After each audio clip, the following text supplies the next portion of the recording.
So welcome. Today is going to sound maybe a little bit like a commercial for a supplement called NMN. And its creator, I think it's its creator, David Sinclair, a globally known anti-aging expert at Harvard. But not so fast. I'm not that big of a fan.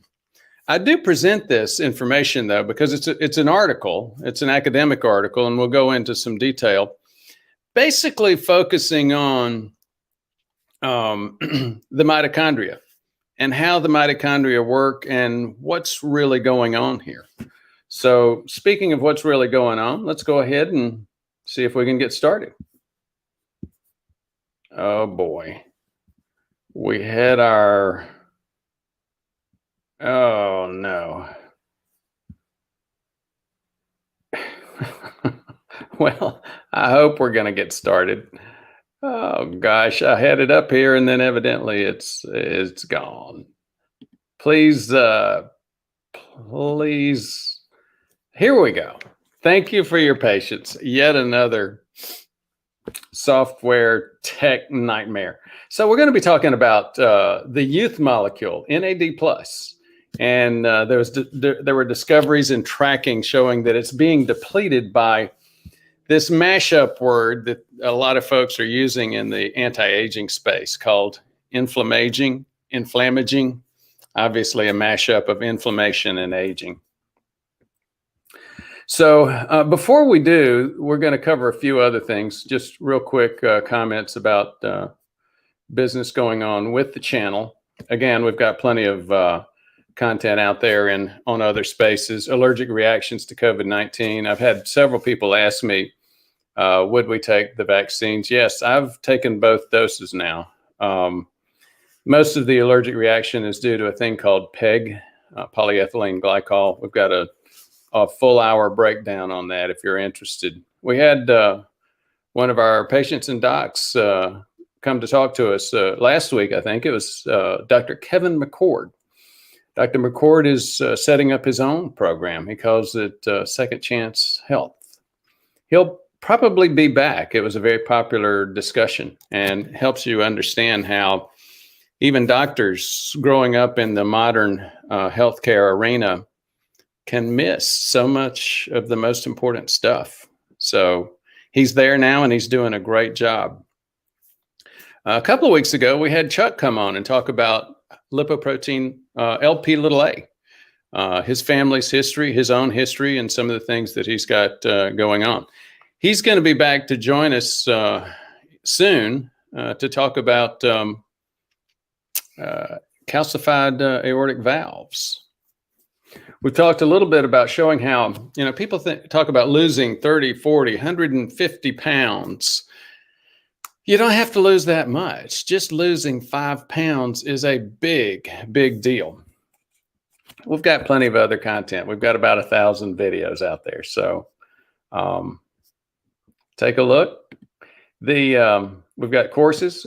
Our core courses and our core curriculum has to do with plaque and how to evaluate it. That's one of the biggest mistakes that continues to happen in medicine. The second biggest mistake is failure to recognize prediabetes and the cardiovascular inflammation that goes on associated with it. The typical scenario is a patient comes in, they do a thing called, they assess your risk with a thing called the Framingham. Framingham's not a measurement, it's a guess, and it's a bad guess. Then Framingham will often lead you in to get, it creates the need to get statins, or the perceived need to get statins in about twice as many people that need to have statins. That's documented. I'm not some kook on the internet saying that. You got guys at Harvard, Hopkins, plenty of other kooks all over in very well credentialed spaces saying, yep, the Framingham is needs to be adjusted. The problem is it's based on data that's a little too old, and there's no good data yet, no new data that they can adjust it with. So be careful using the Framingham and then using the Framingham to go to a stress test. In fact, as you start to look at stress tests and the things that it leads to, a cardiac cath, stents, cabbages, bypass grafts, all of those things fell off a cliff. The continued use of those just dropped dramatically during COVID shutdown. Now, does that really make sense if those are as life-saving as everybody assumes and as your doctor has told you? If they were, I mean, my son works in a grocery store. He's gotten up and gone to work every day during the COVID shutdown. He's what's called an essential worker. Why then are not stents, stress tests, are those not essential? It turns out they're not. And again, people like a lot of my viewers have had these procedures and they get really upset when I start talking about it. I'm not telling you your stent didn't work. I am saying 90% of stents were done to prevent heart attacks, and they don't do that. Don't ask me. Look at the New England Journal. We've got plenty of videos that'll show you where to get that information. In terms of the book, I just, it's been such a headache. I am, I'm hesitant to say we appear to be rounding home yet again and getting a little bit closer. We're uploading more and more. No, I think we're uploading more and more podcasts, and more podcasts are being downloaded for use. So if you weren't aware of our content being on those, please be aware. And there are several places where you can get it: Stitcher, Google Podcast, Breaker, and hopefully my tech guys will be able to get it on Apple Podcasts soon. Now, I wanted to talk for a minute about a couple of interesting statistics. Anytime you talk about COVID, it turns very quickly into a polemics.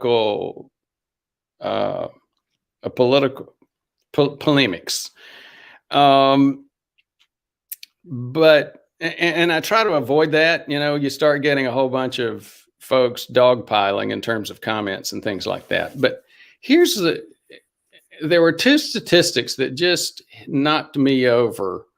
I was writing an article for a blog for the I'm Aware lab group the other day, and I looked this up. So guess how many people have died from COVID?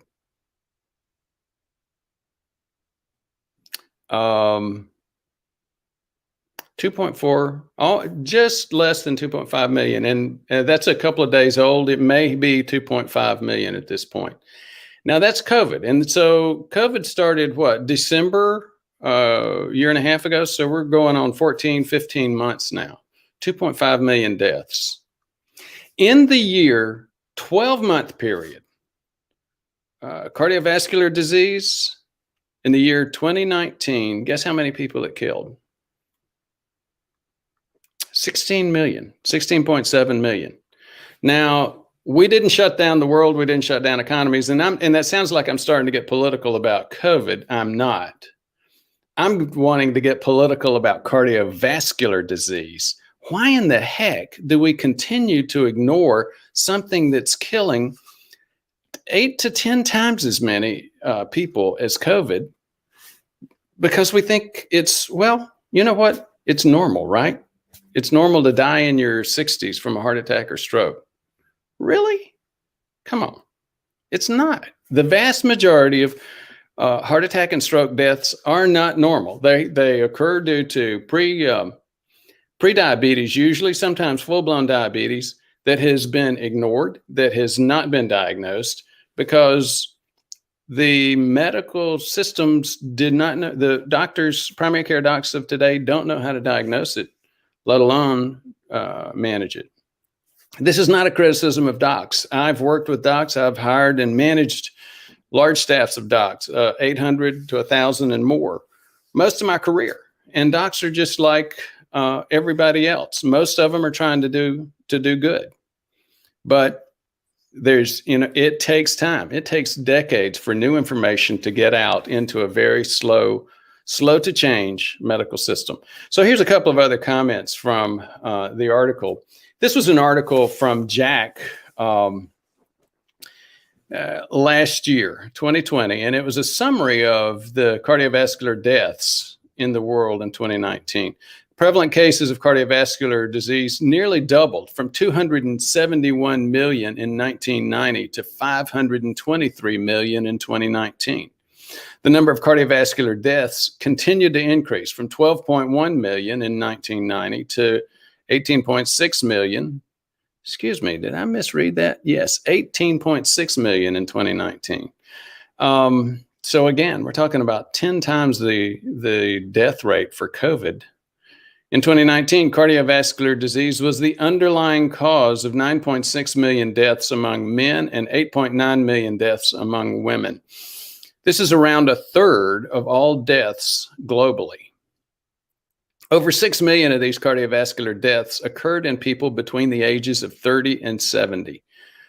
You don't need to be dying of a heart attack before age 70, which is what we all think of as normal. The highest number of cardiovascular deaths occurred in China, followed by India, Russia, the US, and Indonesia. Amid the current COVID-19 pandemic, there exists high rates of excess mortality.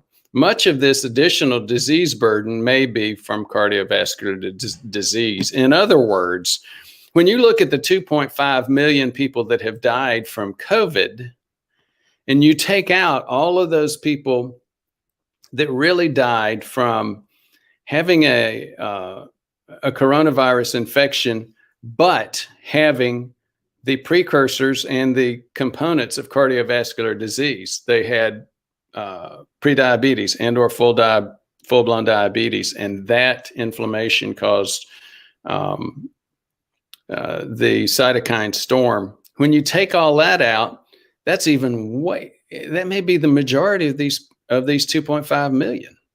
So again, the real driver of death and disease here is much more unrecognized diabetes and prediabetes. And yet we're not giving it much attention. So I'll get off my my rant pedestal there and talk a little bit more about NAD, the topic of today, NAD+. It's the youth molecule depleted by Inflammaging. And for those of you who say, well, Doc, you're pronouncing it wrong, it should be Inflammaging. Sorry, maybe I'll use one way one time and the other. What is NAD in the first place? The long term is nicotinamide adenine dinucleotide. Easy for me to say, huh? It's a coenzyme found in all living cells. It promotes cellular energy production and metabolism. It exists in two forms, NAD+ and NADH. You may recognize that if you get into your high school chemistry. What we're talking about here is a difference of an electron. NAD+ picks up an electron to become NADH, and NADH donates an electron to become NAD+. Now, where does that happen? Mostly in the mitochondria. If you look at this image here, this orange and yellow thing, that's a obviously oversimplified image of a mitochondria. Again, those of you who took maybe high school high school, but for sure college level biochemistry, maybe some of this stuff will start coming back. You remember glycolysis and then the Krebs cycle, where you go into the mitochondria starts taking a carbon off of that TCA, the tricyclic tricarboxylic acid cycle. As it takes those carbons off and replaces those with those carbon-carbon bonds with electron bonds, you get energy. It pulls energy out of that molecule. That's what gives us energy. And that process uses oxygen. The fact that it uses oxygen makes it much more it creates a huge advantage for us over other life forms like yeast. Yeast can't do that. So out of a typical glucose molecule, yeast will pull six energy units, whereas humans using oxygen and this tricarboxylic acid TCA cycle will pull like 36. And I've gone off script here. Let me go back on script. This continuous give and take of electrons generates energy used to power various biological processes. NAD plus has gone from being a metabolic player to a crucial substrate required by sirtuins. Now, you may remember that term, and that starts to get us to David Sinclair. David Sinclair, an Australian who moved to the U.S. to work at Harvard. And has become a globally acknowledged anti-aging expert. He's done a lot in terms of the discovery of sirtuins, and they are proteins that help us control longevity. There are lots of supplements aimed at restoring NAD plus to youthful levels, like NMN, which you'll hear more about in this discussion today. Now, which ones actually work? This is one of the places where I'd say this is not really an advertisement for NMN or for David Sinclair. I've personally tried NMN. I use niacin a lot still in my patients, and personally, I've used some other supplements, all of which revolve around this niacin base. NAD, which is a niacin base as well. Unfortunately, NAD plus levels decline with age. That's what the problem is, and that's why everybody keeps circling around the mitochondria and NAD, which is part of the major substrate or fuel or energy transfer molecule that's used by the mitochondria. Here's the title of the article, by the way. Senescent cells, that's old and dying cells, promote tissue NAD plus decline during aging via the activation of a CD38 plus macrophage. That sounds extremely technical. We're going to get a little bit technical, but we water this down a whole lot, much more for our level viewer. And our level viewer is not really a sixth grader, but more of a health nut, somebody who wants to live a long time and knows that if they depend on their local primary care doc, they may not be getting the information that they need. So this is the level of information that we're presenting. It's out of Nature Metabolism. And as you know, the Nature magazines are globally some of the absolute best magazines for science in the world today. It's Nature Metabolism, November 2020, and it supports this discussion of NAD plus degradation. Buck Institute, you may have heard of Buck Institute. That's where Dale Bredesen, the end of Alzheimer's guy, he does a lot of work there at the Buck Institute. Those researchers at Buck Institute have identified inflammaging or age-related chronic inflammation as a driver of NAD plus decline. Mechanism one, aging and bouts of inflammation lead to the accumulation of pro-inflammatory, or inflammatory M1-like macrophages, a certain type of immune cell. That's what a macrophage is. In metabolic tissues like liver and visceral fats. So it's these immune cells, as you see a picture over here, these TCD38s, M1 macrophages, impacting and being impacted by these senescent cells to increase inflammation, increase NADase, an enzyme impacting NADase activity. In other words, usually when you see something ACE in it's talking about an enzyme, and it's also talking about an enzyme that breaks something down. So NADase is an enzyme that breaks down NAD. So guess what? That final step is a decrease in NAD. Now, these macrophages express a protein called CD38. While CD38 is just one of several NAD consuming enzymes, it's a major consumer of NAD+. Here's another mechanism.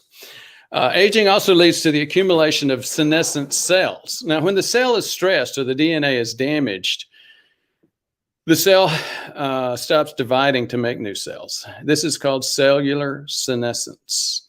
It's designed to be a proactive or a protective measure against cancer and other diseases. However, senescent cells increase with age. If they accumulate and they're not cleared, ironically, they lead to cancer. Now, speaking of David Sinclair and aging, he wrote a book called Lifespan. I did a series on that book with there were about 9 videos in that series. One of those videos focuses specifically on senescent cells. Senescent cells do play a positive role. It's a protective role. It's helping those cells and other cells shut down when sometimes cells need to shut down in order to protect themselves. Cancer is a perfect example. Cancer is an overactivity of growth and replication. Senescence helps slow that down. Obviously, you don't want too many cells taking that kind of vacation, slowing down. They can also influence other cells to do exactly that. So you may want to take a look at that series that I did on Lifespan. Very, very interesting. I've got a major interest in anti-aging, so I'm very interested in a lot of the stuff in that book. It was a great book, and a lot of the stuff that Dr. Sinclair does.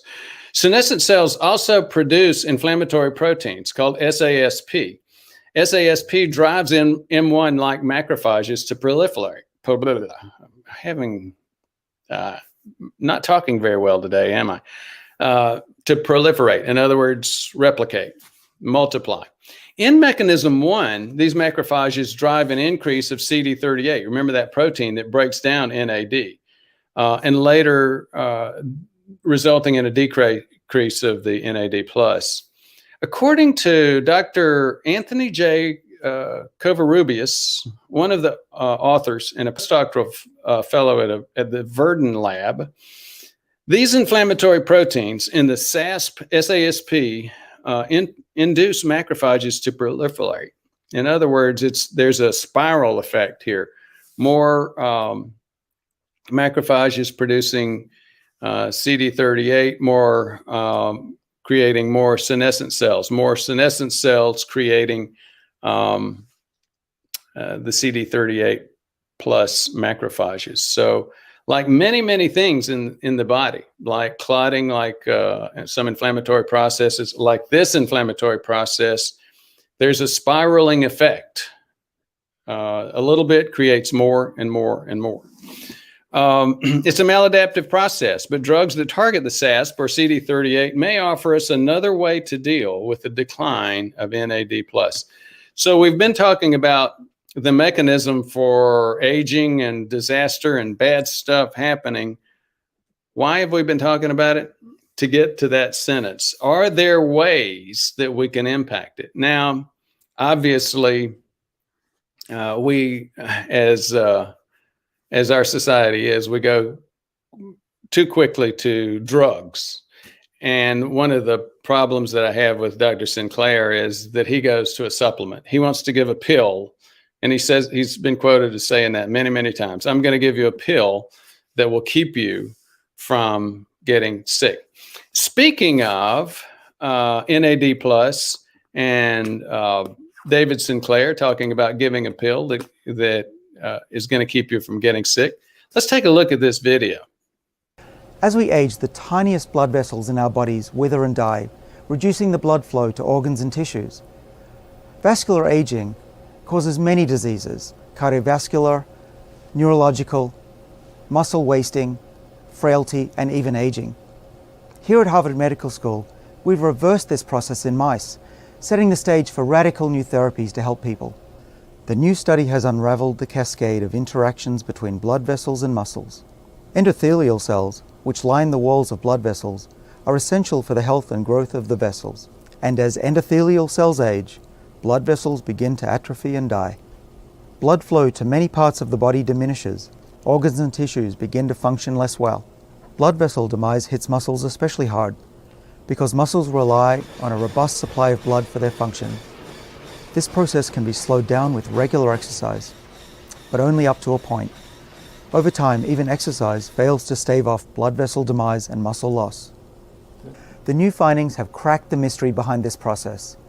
As our blood vessels age, they become deaf to the signals from exercised muscle. This actually leads to the muscle shrinking as we get older, and therefore we're less able to exercise and grow new blood vessels. A vicious cycle indeed. The two key players in the crosstalk between blood vessels and muscles are a molecule called NAD and a protein called SIRT1.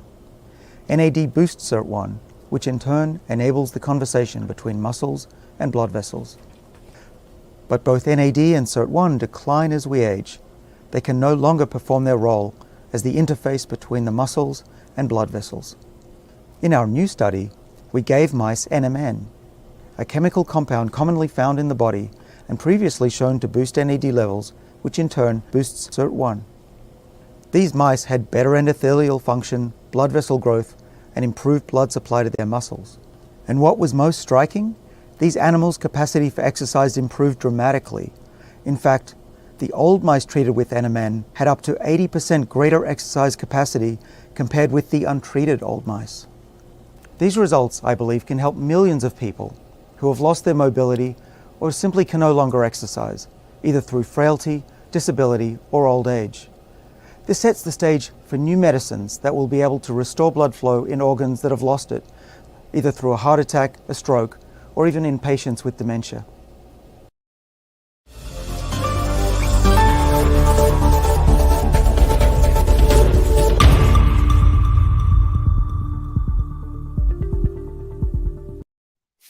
So there we go. Just a couple of comments. As you saw in one of the quotes, one of the co-authors was looking first towards a medication. As you saw with David Sinclair, he's looking towards a supplement, another type of pill. As I think most of us that tend to watch, most of the folks that tend to watch this channel know that one of the major things that that's lacking is the exercise itself. So you know what? If you don't get out and exercise, none of this stuff works anyway. I had a friend who used to say, he used to talk about people that would say about diabetes runs in my family. No, nobody in your family runs. There's clearly truth to that, but there's also truth to the other sides as well. I ran, and I know plenty of runners who, as they age, start developing prediabetes and diabetes. So it's not always just you need to get out there and exercise. For most of us, yes, we do need to increase our exercise. It's not always just diet. Yes, for most of us, there are things that we can do to improve our diet. It's not always just sleep. For most of us, there are things that we can do to improve our sleep. But there are times, clearly times when supplements help. There are times when medications help, and yes, there are even times when stents and bypass grafts help. So, thank you for your interest. Let's take a look at who's in today and who's talking about stuff. We got Bambi Grage. Good morning, Bambi. Good to hear from you. Good morning. Was able to get fresh natto made in Portland, Oregon. That is interesting. Have not tried it yet. You know that. Wonder if they're making it from soybeans or black-eyed peas, or what they're making it from. Bart joined us right before the presentation. Good morning. Ivor Cummins mentioned you should take vitamin K at least 4 or 5 hours away from magnesium. Your opinion, please. No opinion right now. As I mentioned, I haven't seen that yet, so I'll have to go check that out. Thanks, Bart. Remember to hit that like button. Thank you, Bart. I appreciate that. Haley Wright. My mother, who is thin and does what she's supposed to do, has severe arterial plaque. What is your view on taking, I think that's pycnogenol, along with K2, MK7 to help decrease her levels? Is it dangerous to do this? I'm not familiar. I've seen the term pycnogenol. I'm not familiar with it. Here's the concern that I have for most people. Most people don't do the proper evaluation. Yes, you know what? I was thin and I thought I was doing what I was supposed to do. And I see a lot of people who are thin and think they're doing what they're supposed to do. But they don't know. They don't know what's going on in terms of their body. There are a lot of things that you need to check out. There may be some changes that you still need to make in terms of your diet. There are changes that you may still need to make, but you're not going to know it until you get an evaluation. It's our underlying metabolism that drives this. You know, there's a thing called whack-a-mole medicine. And what that means is once we get into our 40s, then 50s, 60s, and 70s, it gets worse. We just keep going up a ski jump with disease rates, heart attack, stroke, blindness. All these things happen as people get old. But does medicine approach it that way? No, medicine has a specific doctor for eyeballs, a specific doctor for hearts, a specific doctor for brains.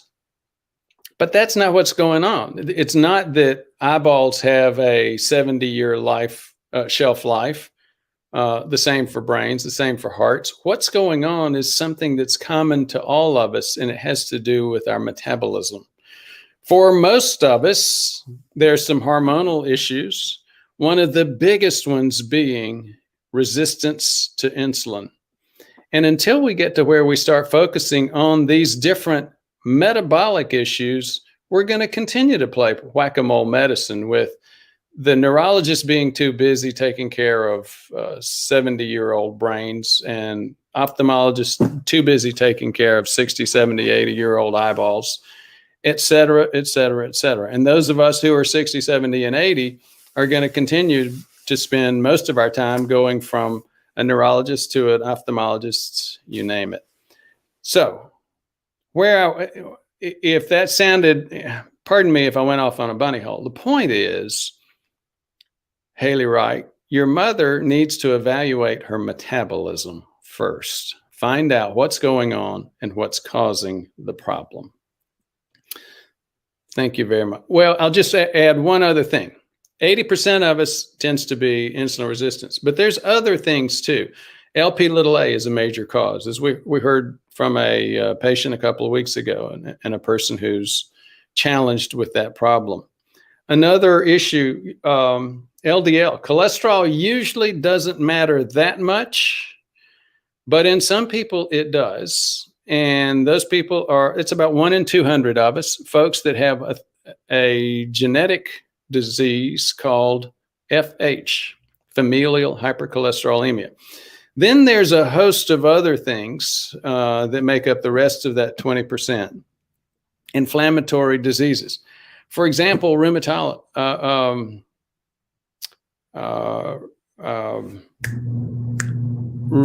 arthritis. Rheumatoid arthritis is the classic inflammatory disease. And it's it causes as much risk for the individual that has rheumatoid arthritis as full-blown diabetes causes for someone who has full-blown diabetes. Now, most people know that full-blown diabetes causes major heart attack and stroke risk, but most people don't know that rheumatoid arthritis causes so much heart attack and stroke risk. The other inflammatory diseases like Hashimoto's thyroiditis and most thyroid diseases cause cardiovascular risk. Lupus, an inflammatory disease that causes cardiovascular risk. Again, so Haley, what needs to happen is your mother, just like the rest of us, needs to have a deeper evaluation of what's going on in her metabolism.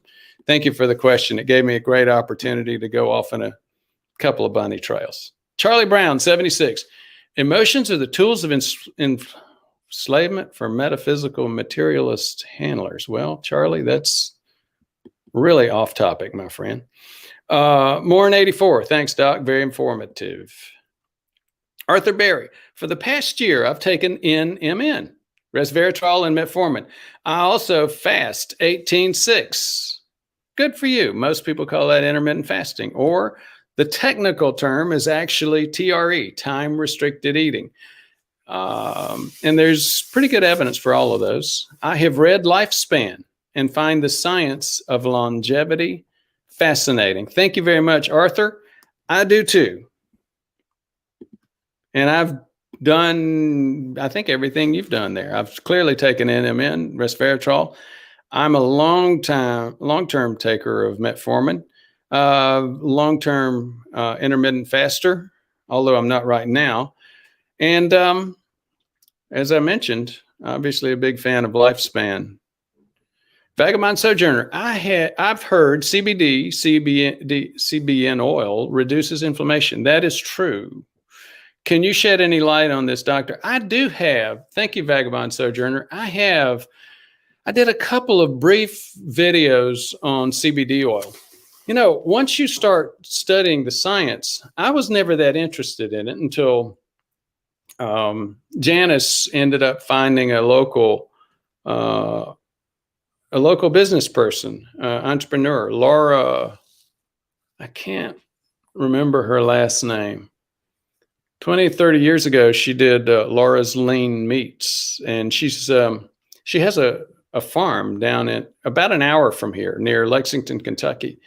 Anyway, so I got curious and started reading about CBD, and there's an entire set of science. There's an entire system within our bodies set up for CBD receptors. And yes, this is not just smoking doobies and getting high. This is a very, very different thing. It's one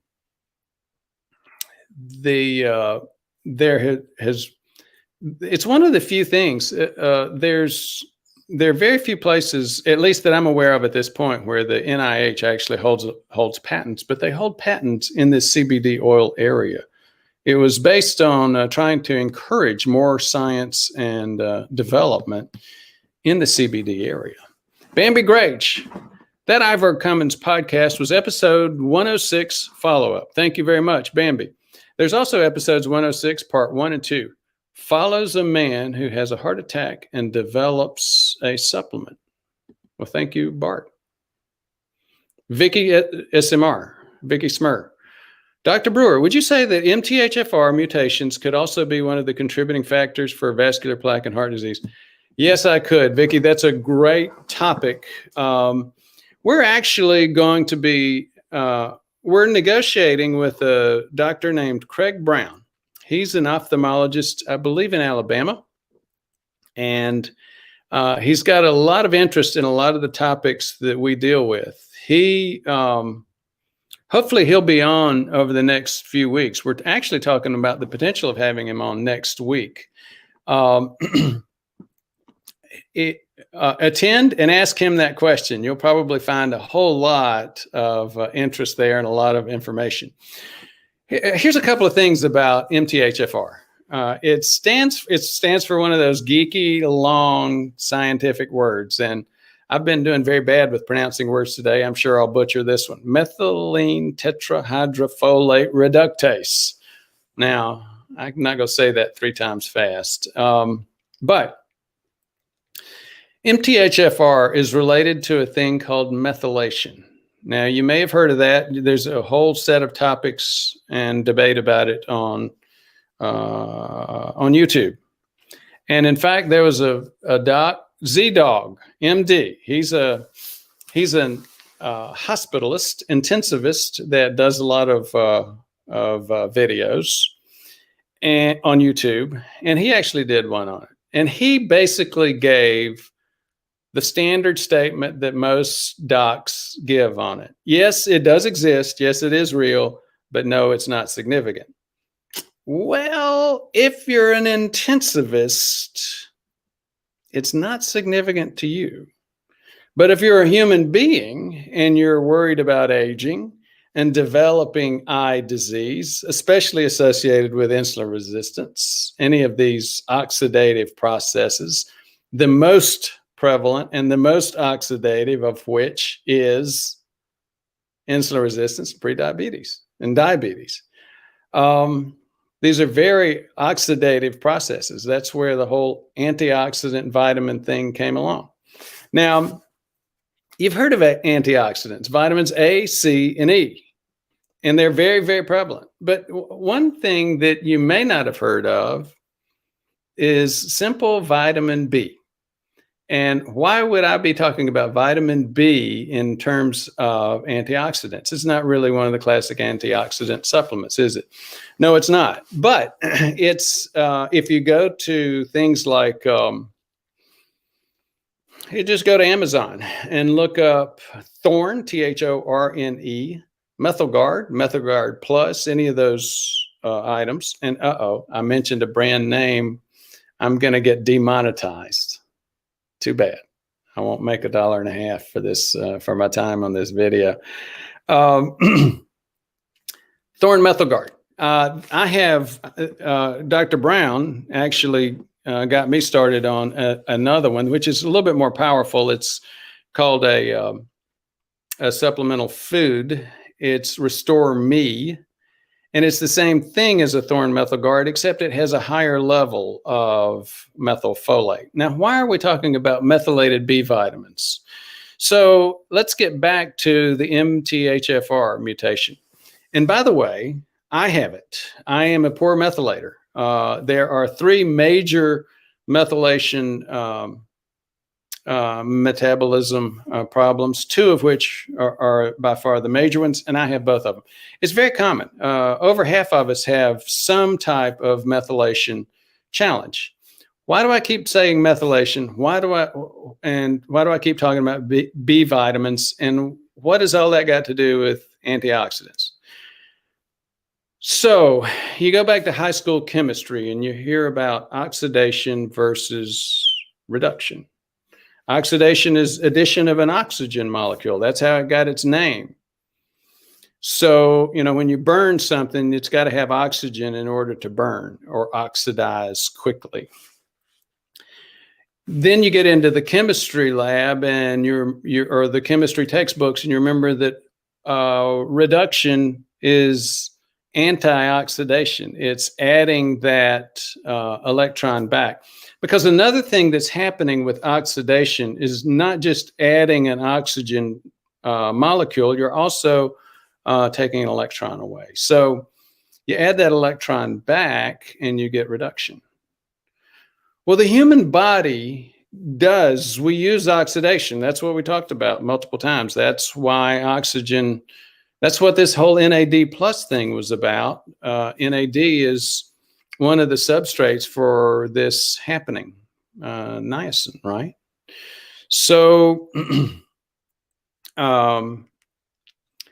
the B vitamins carry methyl groups, and they transfer methyl groups back and forth.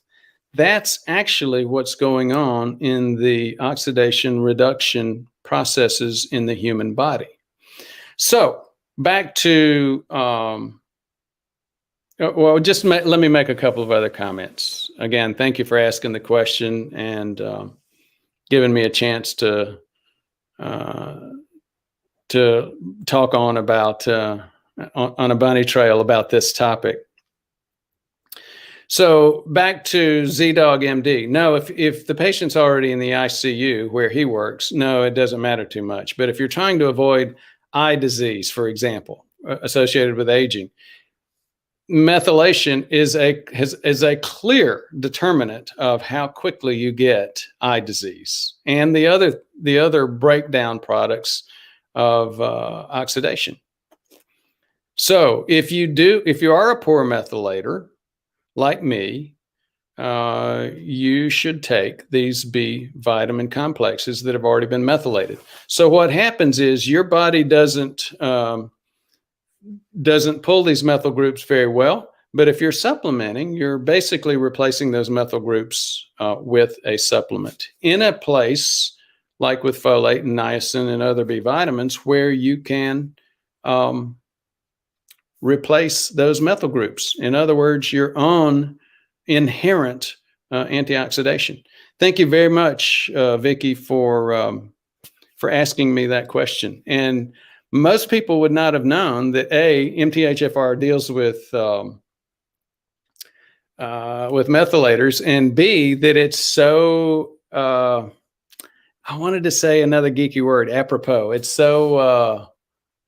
so much related to the topic of today. This whole NAD thing is transfer of methyl groups back and forth in our energy management processes, metabolism. Thank you, Vicki. Bambi Grage, Bambi, natto from Portland company called Wanpaku natto. It's traditionally made using soybeans. That Ivor Cummins podcast mentions the possibility of lumbrokinase being more efficient than nattokinase. I've reviewed the science on those, and I'm still a little bit from Missouri on that. No, I'm not from Missouri. I'm a little bit skeptical about the evidence and science around nattokinase and lumbrokinase. James Cantor, please explain to Holly Wright where she can get workup for metabolism for her mom. Thank you, James. I appreciate that. I try not to be do too many advertisements for our services, but that's what we do. That's what we do all day, every day. You can call Michelle at 859-721-1414. Oh, there you go. Gilbert plopped it right up there for you. 859-721-1414. And one of the things that we'll do, Vicki, for patients routinely is we will do much more of the state-of-the-art definitive assessment for the most common causes of plaque development, such as undiagnosed prediabetes. We'll do what's called something very similar to a Kraft insulin survey, not using the exact Kraft protocol, but something, again, very, very similar. We'll see with a lot of people, James, thank you for raising the question. You'll see with a lot of people, for example, totally normal fasting glucose numbers. And so the doc thinks they're okay. Most people do get screened. Again, pardon me for using the Richard Nixon. Anyway, screened in air quotes for prediabetes. If you define screening as some sort of testing at least once every 3 years, that's pretty bad. You should be checking this at least every year, and you need a lot more than what your typical doc does. About 60% of docs will do what's called a fasting glucose, because that's right there. It's in most lab tests, and that's how it's checked. Well, I can tell you, because I see it time and time again. Somebody may have a totally normal, really good fasting glucose, but once you start challenging it, they start demonstrating very clearly that they have undiagnosed prediabetes or even full-blown diabetes. We've done multiple videos on our show talking about that, and patients describing that, where once you challenge their metabolism, their glucose goes from a great fasting level of 90 or even 80 up to 160, 200, 250, 290. That over 200 is full-blown diabetes. And again, the majority, over 90% of prediabetes is totally undiagnosed. We're not talking about 40%. We're not talking about 51%. We're talking about way over 90% of prediabetes is undiagnosed.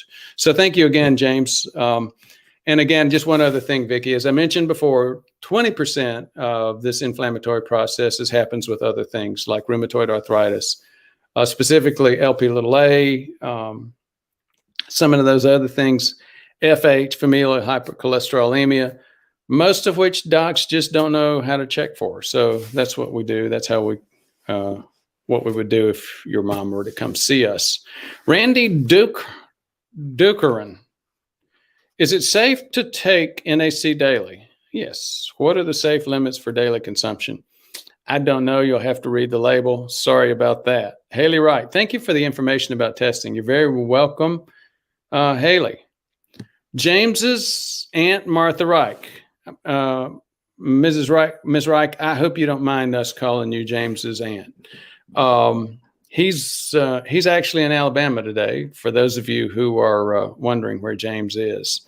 He's helping us get our clinic system set up. We're going to be setting up some clinic systems in LA, Lower Alabama. Martha says, I'm in my glucose tolerance test now. That orange stuff, oh, it didn't taste that bad. Well, you know, for those of us who are addicted to sweets, it can be very addictive. It's glucose and water. Thanks for tuning in. Steve A., any opinion on Niagen versus NMN? No, all of these different niacin-related products, as you'll hear from David Sinclair, oh, they all matter very, very much. It's got to be NMN, et cetera, et cetera. I'm still not so sure. And I am sure of one thing. He's not found his fountain of youth pill just yet. Pardon the shaking back there. We've got a technical issue. You may remember it from the past couple of times when my computer just finally crumped. Those of us in my generation may remember the term Rube Goldberg machine, or the old mousetrap game where the ladder's connected to a stairwell, which is connected to a bucket that has a steel ball in it that rolls down the stairs. And anyhow, that's what my studio is like. One thing happens and it just impacts everything down the line. People don't realize what goes into the development of a studio. I'm looking up at the old Canon 80D, which is a very high quality camera. I jerry rigged it for use as a webcam. When things started happening to my computer, then they went to Canon 80D problems again. And now I ended up buying a new computer, which has many advantages to the old one, but this is not a technology channel. You guys don't want to hear me whine about technology. Anyhow, what you're going to see is a few bumps on when I bump back into the green screen. Thank you for your patience. I will warn you, we're going to continue to have some turbulence in the technology studio area for a while. Kudos to Canon for finally developing an app that allows the Canon 80D to talk and act like a webcam, but doesn't work on StreamYard. So it's like back to the Rube Goldberg machine. Bob Bell, and back to our topic. Bart Robinson, I really need to do the same thing, Martha. Yeah, we all need to be doing that on a regular basis to know just how insulin resistant we might be. Bob Bell, Martha, aren't you using Freestyle Libre? Are you using FL for your OGTT? That's a good question. Martha Reich, my Libre sensor showing 2 or more times that the reading goes below 70 for more than 15 minutes. You should be checking that with your finger stick glucometer, if you would. 2 or more times below 70 daily. And you know what? I have to tell you, Aunt Martha, I am jealous. When I am doing fasting, I will routinely get below 70. When I first started going low carb, anytime I went below 70, I would get symptomatic hypoglycemic. My body was not adapted to it yet. You see, there's a cell nucleus up in your brain, which is sort of like a thermostat for heat in the house. Excuse me just a minute. We'll take a little sip of invisible water. Isn't that interesting? we're using green screen technology, which is part of that Rube Goldberg machine I was talking about a few minutes ago. So anything that's green doesn't show up. Thank you for your patience as I got past that scratchy throat there. So what I was saying is that there's a cell within your brain, a nucleus of cells within your brain, which measures your blood sugar. As we start to age and we start getting insulin resistant, those insulin receptors in our muscle membranes and liver membranes start to wear out, get resistant to insulin, and our blood sugar starts going up. Whether we're fasting or not, it continues to go up. It takes more insulin. So our pancreas produces more insulin. So we start, instead of at a fasting level of 80 or 90, it goes up to 100, which is clearly insulin resistance.